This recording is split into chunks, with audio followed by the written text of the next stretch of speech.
Yo, welcome back. This is Stu42 with another Minecraft video.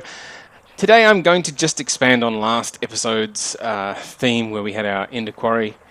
This time around, the fences really annoy me when we're doing the Ender Quarry, so I was going to make some Ender markers. Ender markers being... those things, Ender markers. Now, made in the QED. So this is where we're going to need our QED. Which is depending on when you move your mouse over it, I think I did this last time, it is sometimes it's gone somewhere, there we go. No. It's in there somewhere. Anyway, we're going to need some Ender Flux crystals. I don't think, no, we don't need the Ender generator, but we do need to make the QED. Oh, it disappears from the end. That's interesting. When I click on it, it disappears from NEI. Interesting. Anyway, so we're going to need a couple of Eyes of Ender, crafting table, some Ender-infused obsidian, and this diamond-etched computational matrix, which is going to need some more Ender-infused obsidian, burnt quartz, which always takes a while, which means we need some quartz blocks, which are... no, block of quartz, there we go. Block of quartz is just some nether quartz like that. So we're going to need... oh, and we're going to need some of these flux crystals. No, they're just Ender infused obsidian. So let's go for 1, 2, 3, 4. 4 of those. So I thought I'd do this video more as a playtime kind of video. Plus, I think I've done the QED before in one of my other series. I don't know. I felt like doing some stuff today and recording it, so here I am recording some stuff for this. So, QED. Oh, it's disappeared again. But if I click on that, if I click on...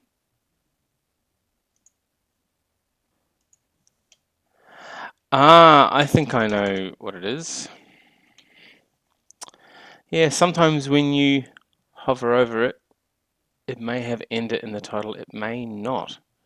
But because it's different and NEI searches on the title, interesting. Alright, so this is what we're going to need first. Ender infused obsidian, 1, 2, 3, 4, 5, 6 of that. Although, I've got a ton of it already left over from making the quarry. Cool. Now I have also been busy making some of these industrial diamonds, because I knew that I would need some. So I need one there.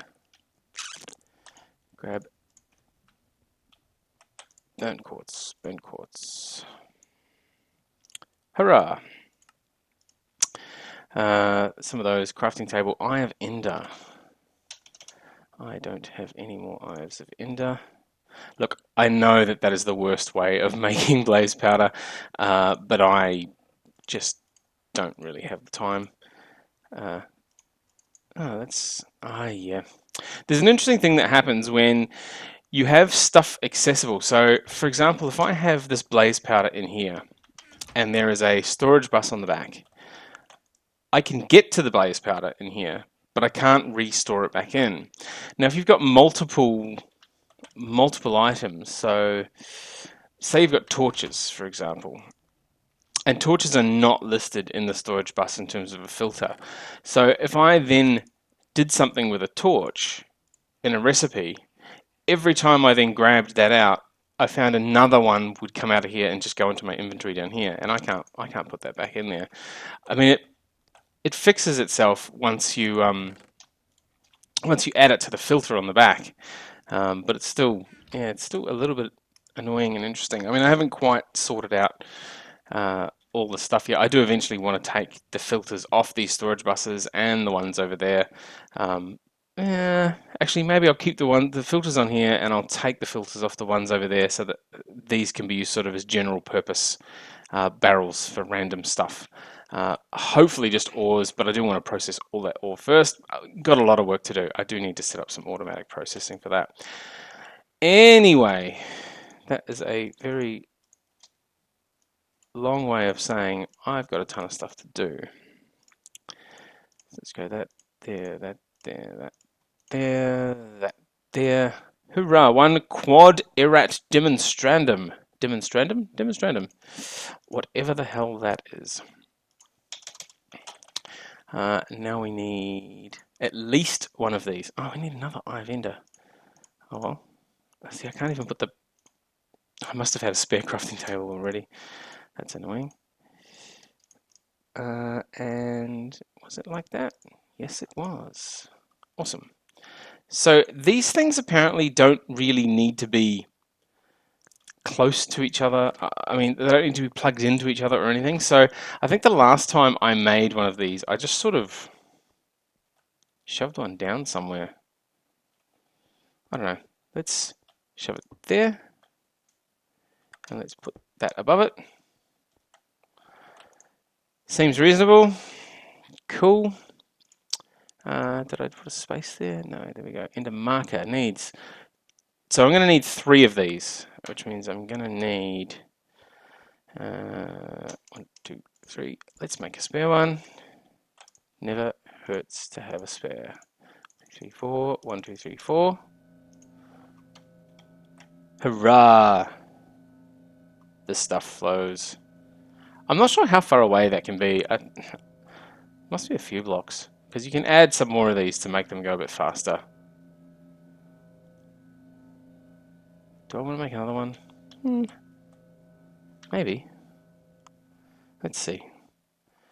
I have tons of materials. One of the other guys has a blaze spawner that he managed to steal from the Nether, so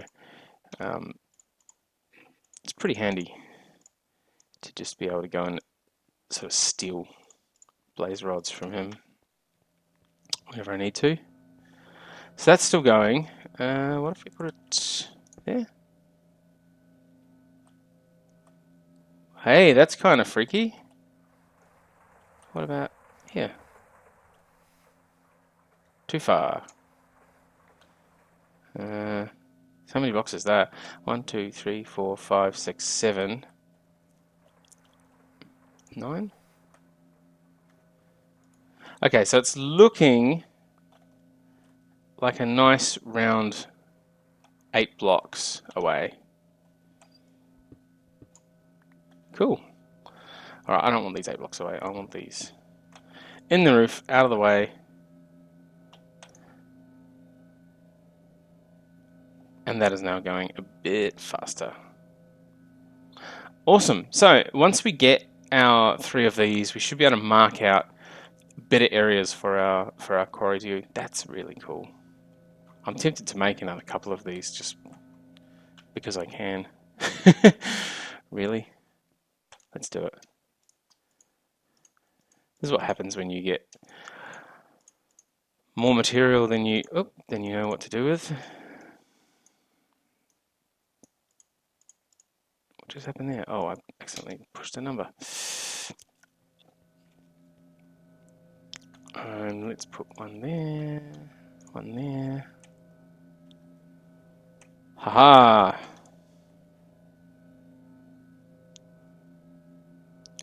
Okay, going much faster now. Cool, I'm going to take the 3 and run though.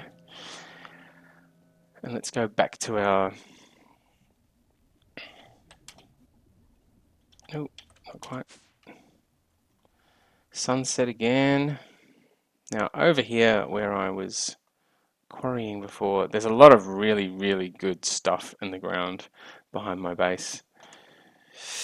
I'm just sort of trying to figure out what I want next. Like what stuff I want next. Oh, limonite. Limonite's always good for iron. Or do I want this side? Redstone. Oh, I've got redstone coming out my ears. I've got so much redstone. Diamonds, on the other hand. Ooh, diamonds, diamonds, diamonds. Okay, I might go for this side, actually. But we'll go for a pretty big sort of area. Now, I think these have to be just outside the area, so I'm going to put one there. One, oh, there's stuff in there. 1, 2, 3, 4, 5. Let's go for 5. So we'll go out there. So those are now linked to each other. The problem we're going to have is what height am I sitting at? I'm sitting at 104. Okay, so 104 is going to be a bit of an ask because I need one to be here, but 104 high. Oh, what am I going to do? Am I going to carve some blocks out and just go for it? Yeah, let's use my super duper. This drill is just ridiculous with how fast it can go. Ridiculous. Okay, so 104 was it? Yep.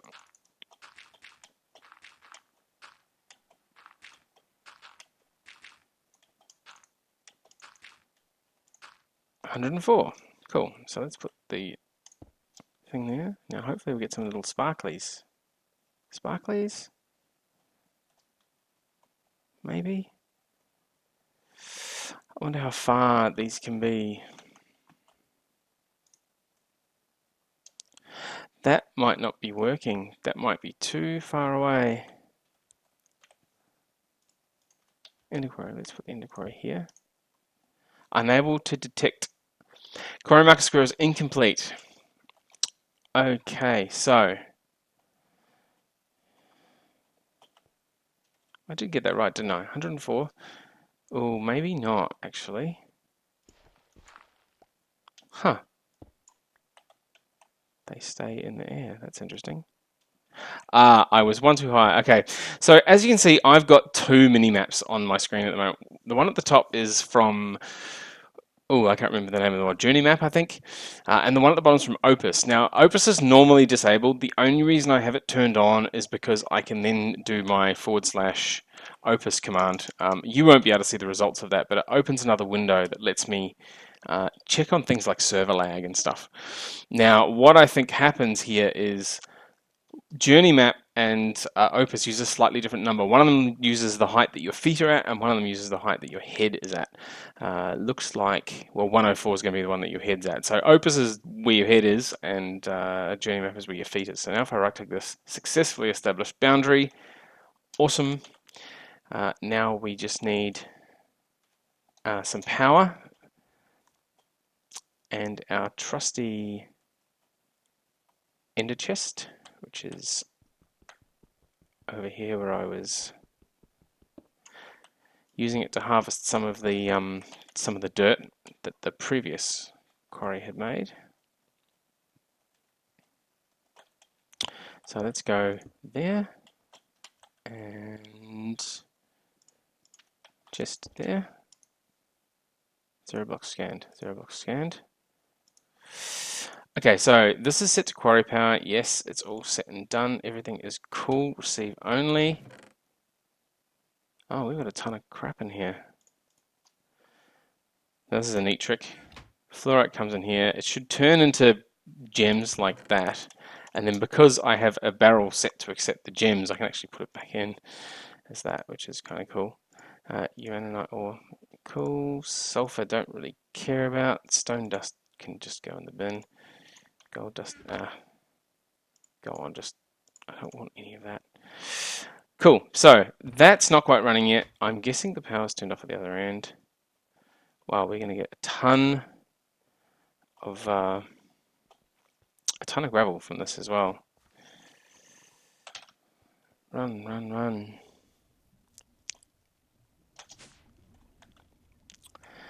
Now, it's so cool. Quantum entity device. There's our spare one of those. So what I might do is my special little toolbox, I'll put it there. Quacky Entanglement Director. I should really fix the Rotorcraft and Dragon API mod area that I've got there. Right, so I've been using... There we go. Now we're pointing at the Tesseract. I've been using this to pulverize some stuff, so... Now that we've got power going, run all the way back over here. Hooray, stuff's coming in. So I still don't really know what to do with these snowballs. At the moment, I'm just kind of grabbing them and throwing them because they're, free, essentially. Uraninite can go in there. Indium, do we have an indium chest somewhere? We must do. Interesting. Let's throw that. Throw that. Throw those there. Cool. And we are going at a, I don't know, a block every second or two. It's not too bad. It can just tick along there. That's going to harvest quite a big bit. Hopefully we get some diamonds out of that as well, because there is diamonds down below.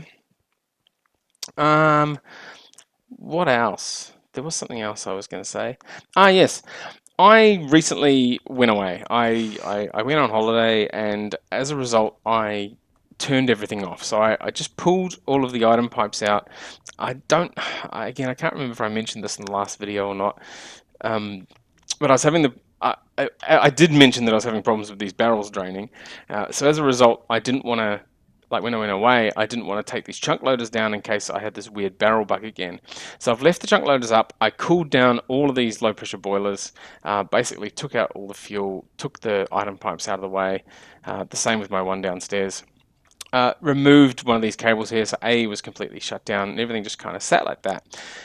Really good way of doing things. I came back, fired everything back up, put the pipes back in, and everything sparked back up. But one of the things I think it's worth noting is this thing here, it produces steam based on some formula, by how hot it is. So the hotter it is, even by a single degree, it's not done in bands or anything. It seems to be, there'll be some formula somewhere where it produces more steam. Now I've got 1, 2, 3 basic steam turbines on here. Now, as you can see, that one's full 24, and the one at the very end, 24,000. So they're full of steam. They do have this extra row of pipes along the top to help give them steam fast enough, and that seems to be enough to keep them full. But one of the things that was really interesting is these three, even though we're only using, let's have a look. Wow, 75 EU per tick. Cool. All right, so we're using quite a bit of power. Not as much as the 96 that these three could actually produce. 32, 32, 32, yeah, 96. But one of the things I noticed is with this 3 high boiler and these three, it got all the way to like 470, 480 degrees before it would actually keep all 3 of these full of steam. So it took a long time for my AE to spark back up. In fact, I'm worried, like even though I know I can get to 96 with these 3 turbines, I'm actually worried that this boiler is not going to produce enough steam for 3 of these running full 32 EU per tick. We're obviously running a little bit less than that at the moment because it's only using the 75. But it seems to be that a general rule of thumb is for every, like if you're doing a 3x3 boiler, each layer can support one of these 32 turbines. So I think if I ever needed to add a 4th one of these turbines, I'm going to need to add a 4th layer on top. And then, even then, debatable. Again, I'm not sure. Once I put some more storage buses on the backs of these barrels and get this, start pushing this number up towards the 96, which is the theoretical maximum we can get from all 3 of these, we may start seeing them run out of steam. Not sure. I'm still not sure if steam's going to be, we've stayed in the steam age for quite a long time now. I'm just a bit scared to fire up. Like, as I said, I've got the nitro diesel here running into a nice 512 feed, which, it works. Emerald lens, cool. In fact, I think I even used that. Emerald plate, olivine plate. No, I need that for some data storage things. Yeah, that'll be the next episode, actually. I'll talk more about that next episode, actually. It's going to be an interesting one. It's going to be a very, very interesting one. It's going to have to be a playtime episode because it's going to be a bit of exploration and a bit of experimentation. I'm not entirely sure if what I'm going to do will work, but we'll see when we get there. Anyway, I think that's about it for me this time. I kind of did what I set out to do at the start of the episode. It's been, again, me waffling on a little bit. As I've said before, if you guys want to see anything at all, please leave me a comment below and I will endeavour to make a video about it or try and explain something a bit more if you perhaps want to explain it, if it's within my power to explain it. As I do in my episodes, I figure this stuff out as I go as well most of the time. So yeah, Anyway, that's all from me for this time. As always, thank you very much for watching, and we'll see you next episode. See ya.